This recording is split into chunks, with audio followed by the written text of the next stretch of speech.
No decade did more to reshape science fiction than the 1980s, a 10-year run that gave us cyborgs, replicants, body horror, and a boy on a bicycle silhouetted against the moon. Today, we are counting down the 20 greatest science fiction films of that entire decade, ranked by critical reputation and lasting influence rather than simple nostalgia, with a genuinely obscure story behind every single one. Stick around for number 1, a film that flopped on release and is now considered one of the most important movies ever made.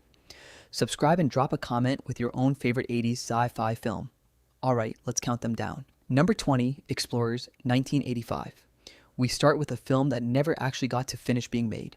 Joe Dante's charming tale of 3 boys who build their own homemade spacecraft, starring a young Ethan Hawke and River Phoenix in their screen debuts, ranks here because what audiences saw in theaters was, by the director's own account, an unfinished movie.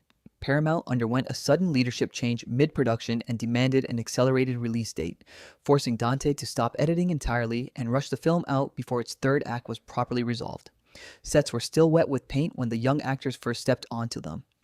An entire hour and a half of footage, including a whole subplot and a spiritual theme Dante wanted to explore, was simply abandoned.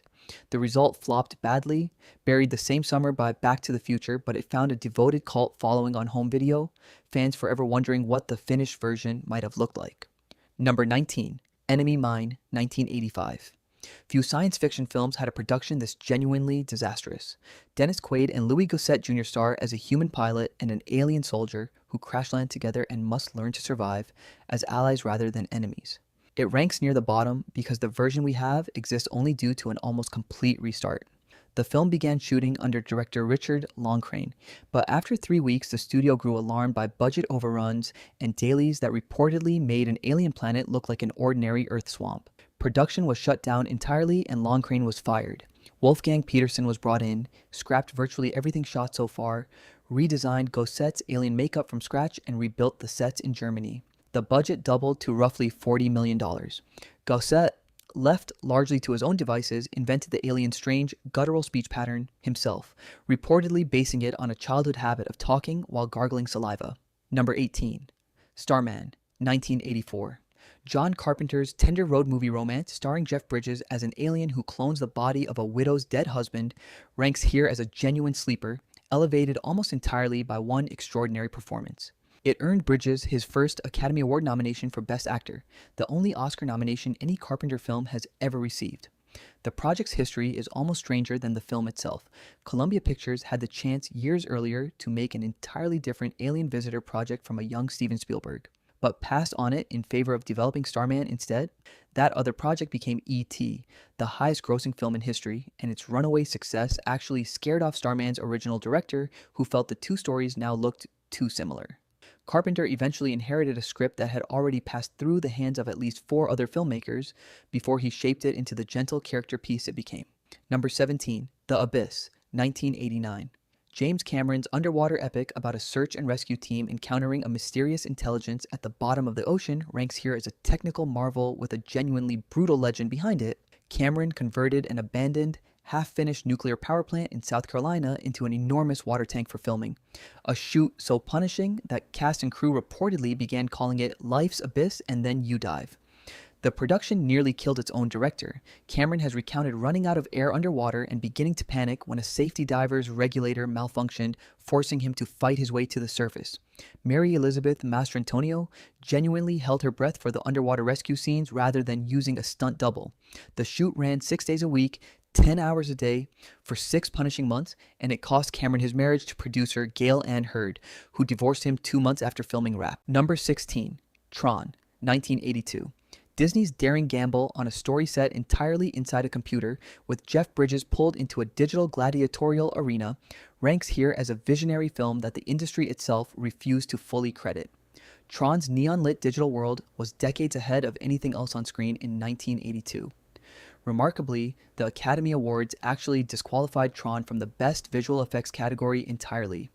The reasoning, almost unbelievable in hindsight, was that the extensive use of computer-generated imagery was considered something close to cheating, an unfair shortcut rather than genuine visual effects work. The film that essentially pioneered the aesthetic of an entire future genre of cinema was shut out of the one Oscar category built specifically to honor films like it, a decision the industry it helped create would spend the next several decades quietly reversing. Number 15, They Live, 1988. John Carpenter's paranoid satire about a drifter who discovers sunglasses that reveal the ruling class as skull-faced aliens ranks here as a scrappy, subversive film built almost entirely around one astonishing centerpiece. That centerpiece is a fistfight between stars Roddy Piper and Keith David that was scripted to last 20 seconds. Piper, a professional wrestler, and David decided during a rehearsal to fight the sequence out almost for real, faking only blows to the face and groin while genuinely throwing and selling everything else.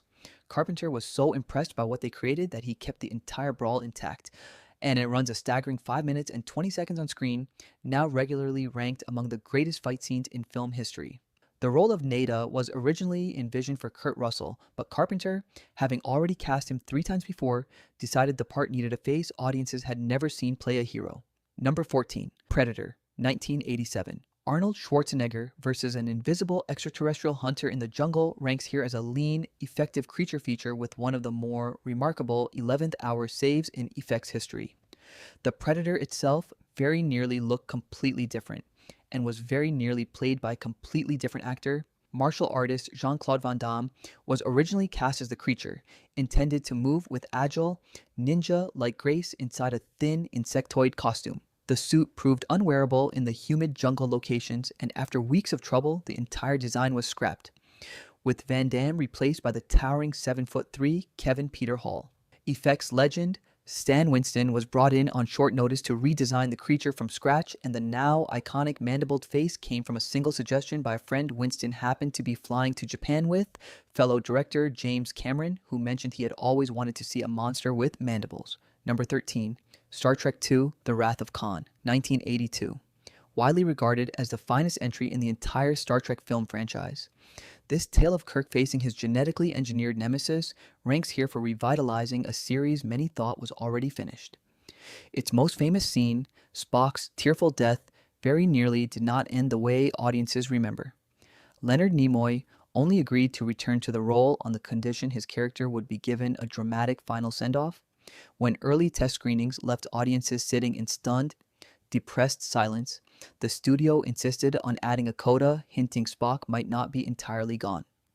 According to Nimoy's own account, it was his idea, not the studio's, to have Spock perform a farewell mind meld and whisper the single word, remember, a scene improvised into the script at the last possible moment, quietly planting the seed for the character's eventual return. Number 12, The Fly, 1986. David Cronenberg's devastating remake in which a scientist slowly transforms into a monstrous human-fly hybrid ranks here as one of the most purely emotional body horror films ever made.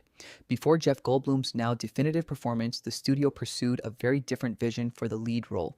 Producers wanted the smoother, more conventionally handsome Pierce Brosnan to play Seth Brundle, and both John Malkovich and John Lithgow were also considered before turning the part down, with Lithgow reportedly finding the physical demands too grotesque. Cronenberg pushed for Goldblum specifically because the actor was willing to endure hours of increasingly disturbing prosthetic makeup, a commitment the more image-conscious candidates were unwilling to make. That willingness paid off with an Academy Award for Best Makeup, few outright Oscar wins for a film this unapologetically gruesome. Number 11, Robocop, 1987. Paul Verhoeven's ultra-violent satire of a murdered police officer resurrected as a corporate-owned cyborg ranks here, as a film that very nearly did not get made at all, twice over. Verhoeven himself initially threw the script in the trash after reading only its opening page, dismissing it as a dumb action movie unworthy of his time. It was his wife who fished the script back out and convinced him to look closer, seeing the deeper satire he had missed. The production's troubles continued from there, losing its first director to another project and being offered around to filmmakers, including David Cronenberg and Alex Cox before Verhoeven came aboard. Actor Kurtwood Smith's villain was scripted to wear glasses specifically designed to evoke Nazi official Heinrich Himmler, a detail Smith himself was never told, interpreting the choice on his own as simply signaling cold, calculating menace. Number 10, Brazil, 1985. Terry Gilliam's surreal, dystopian satire of a suffocating bureaucracy ranks near the top of this list for being one of the great visionary achievements of the decade, and for surviving one of the ugliest studio battles in Hollywood history. Gilliam delivered a bleak, brilliant cut of the film that Universal's Sid Sheinberg simply refused to release. The standoff became legendary. Gilliam secretly screened his version for critics and film schools without studio approval, then took out a full-page advertisement in the trade paper Variety publicly demanding, "Dear Sid Sheinberg, when are you going to release my film?" Brazil. Sheinberg retaliated by commissioning his own drastically shortened cut with a tacked-on happy ending, nicknamed the Love Conquers All version. Gilliam's uncut film ultimately won Best Picture from the Los Angeles Film Critics Association before Universal ever released it in America, a critical body publicly siding with the director against his own studio. We are exactly halfway through the countdown, and the 10 greatest sci-fi films of the entire decade are still ahead. If you are enjoying this ride through the 80s, take a second to hit the like button and subscribe, and drop a comment telling me which film you think deserves to be higher on this list. Alright, back to the countdown. Number 9, Back to the Future. 1985, Robert Zemeckis' beloved time travel adventure, following teenager Marty McFly back to 1955 in a modified DeLorean, ranks in the top 10 as one of the most purely enjoyable films of the entire decade, though it very nearly starred a completely different actor giving a completely different performance. Michael J. Fox was always Zemeckis' first choice, but scheduling conflicts with his sitcom kept him unavailable, so the studio cast Eric Stoltz instead. Stoltz filmed for roughly 6 weeks, approaching Marty with a serious, dramatic intensity, but the cast and crew increasingly felt the comedy simply was not landing. Zemeckis and the producers made the agonizing decision to fire Stoltz and reshoot his scenes, a meeting Zemeckis has since called the hardest of his career. Fox finally became available, shooting the film almost entirely at night after his sitcom wrapped each day, and the rest is genre history. Number 8, Mad Max 2, 1981. Released in America as The Road Warrior, George Miller's post-apocalyptic chase film starring Mel Gibson ranks in the top 10 for essentially inventing the aesthetic of the entire modern action genre, using nothing but real cars, real stunts, and real danger. Reportedly, more than 200 individual stunts were performed across the production. The film's single most breathtaking image, a marauder flying over the hood of a moving car in a wild somersault, was actually an accident. The stunt was planned very differently, but when the stuntman's legs clipped the vehicle mid-air, sending him tumbling toward the camera in a completely unplanned trajectory, Miller loved the raw, unpredictable violence of the shot so much that he kept it in the final cut. The stuntman broke his leg and, by some accounts, very nearly lost his life in the process. A piece of pure, uncalculated chaos immortalized forever on film. Number 7, Akira, 1988. Katsuhiro Otomo's staggering Japanese animated epic, following a psychic biker gang, leader in a corrupt future Tokyo, ranks in the top 10 for single-handedly proving to the world that animation could be adult, dense, and genuinely dangerous. It remains one of the most influential animated films ever produced. Otomo funded the film through an unprecedented consortium of 7 separate companies, an arrangement necessary because his budget, roughly $9 million, was considered almost unthinkably large for an animated feature at the time. He used over 160,000 individual hand-painted cells, far more than a typical production. Most strikingly, Otomo had his voice actors record their entire dialogue before any animation was drawn, a technique called pre-scoring that was almost unheard of in Japan, where animators traditionally draw first and match voices to finished mouth movements afterward. Number 6, The Terminator, 1984. James Cameron's relentless tale of a cyborg assassin sent back through time ranks this high for launching both Cameron's career and Arnold Schwarzenegger's transformation from bodybuilder into genuine movie star. The casting story behind it, however, is one of the strangest near misses in film history. An Orion Pictures executive approached Cameron, having already, without consulting him, promised the role of the Terminator to former football star O.J. Simpson, with Schwarzenegger instead lined up to play the heroic Kyle Reese. Cameron rejected Simpson outright, reportedly feeling audiences would never believe the affable athlete as a remorseless killer. Schwarzenegger, meanwhile, convinced Cameron he understood exactly how a machine should move and speak, ultimately winning the villain's role for himself. Simpson's entire association with the project quietly evaporated, an alternate reality Hollywood history that, for grimly ironic reasons, aged very strangely indeed. Number 5, E.T. The Extra-Terrestrial, 1982. Steven Spielberg's story of a boy befriending a stranded alien ranks in the top 5 as one of the most beloved and emotionally overwhelming films ever made, and it began life as something considerably darker. Spielberg originally developed a horror-tinged project about aliens menacing a suburban family, tentatively titled Night Skies. As a darker concept evolved, Spielberg found himself more drawn to a single, gentler thread within it, the idea of one lonely alien left behind and befriended by a child, and he split the project in two. The abandoned, more frightening elements of the original story were redirected into an entirely different film that Spielberg went on to produce the same era, while the tender core became E.T. itself, the film that would go on to become, briefly, the highest grossing motion picture ever made, began life as the gentler half of a monster movie. Number 4, Aliens, 1986. James Cameron's white-knuckle transformation of Ridley Scott's slow burn horror original into a full-blown military action epic ranks near the very top for expanding its universe without ever betraying its terror. Sigourney Weaver's performance earned her an Academy Award nomination for Best Actress, a genuinely rare feat for an action or horror film of any era. To make the film's colonial marines feel like a real battle-hardened unit, Cameron put the entire cast through an actual military boot camp before filming began, complete with a real Marine drill instructor barking orders. Actress Jeanette Goldstein, cast as the tough Marine Vasquez, reportedly transformed her body dramatically for the role, training intensively to build visible, functional muscle rather than simply appearing strong through costuming or camera tricks, determined that her character's physical toughness would read as completely authentic on screen. Number 3, The Empire Strikes Back, 1980. Widely considered the finest entry in the entire Star Wars saga, this darker, more mature sequel ranks in the top 3 for delivering perhaps the single most famous plot twist in cinema history, protected by an extraordinary level of on-set secrecy. Only a tiny handful of people knew Darth Vader's true relationship to Luke Skywalker before the film's release. To preserve the secret, the actor physically inside the Vader suit on set, David Prowse, was reportedly given an entirely different, false line of dialogue to perform during filming, something to the effect of "Obi-Wan killed your father," rather than the true revelation. The genuine line, delivered by James Earl Jones, was recorded separately and dubbed in later during post-production, meaning that even Mark Hamill, reacting in real time across from Prowse, did not actually hear the words that would define the entire saga until the film was finished.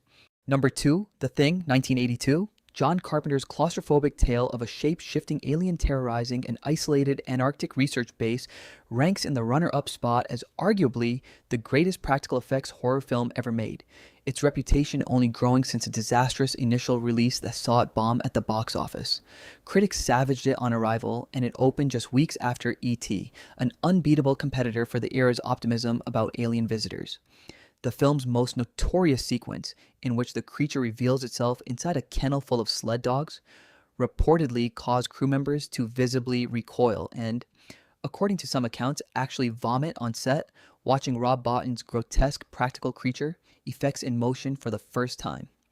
Bottin worked himself to near collapse designing the film's transformations, reportedly requiring hospitalization from sheer exhaustion shortly after production wrapped, having poured everything he had into creatures now considered among the most genuinely disturbing ever committed to film. Number 1, Blade Runner, 1982. At the summit sits Blade Runner, Ridley Scott's brooding, rain-soaked vision of a near-future Los Angeles hunted by a weary detective tracking rogue androids.